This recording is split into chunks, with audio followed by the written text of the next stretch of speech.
అందరూ జ్ఞానము లేని వారు. ఏం లేదట, సింపుల్ గా అర్థమయ్యే భాషలో చెప్పాలంటే బుర్ర లేనోళ్ళ. ఏం లేనోళ్ళు? బుర్ర లేనోళ్ళట. ఇప్పుడు తాగుడు తాగే వాళ్ళంట ఎవరయ్యా అంటే ఈ మాటలు వినబడుతున్న వాళ్ళంతా జాగ్రత్తగానండి.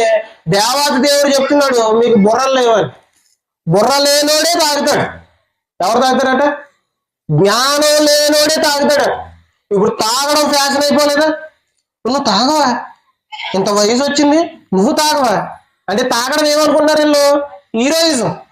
సినిమాల్లో కూడా చూడండి, ఈ మధ్య సినిమాల్లో పోస్టర్లో కనిపిస్తున్నాయి. ఆడు మందుకాయ లేకపోతే సిగరెట్ లేకపోతే, చేతిలో కత్తి లేకపోతే ఆడు హీరో కాదు. హీరో అంటే ఏం చేయాలట?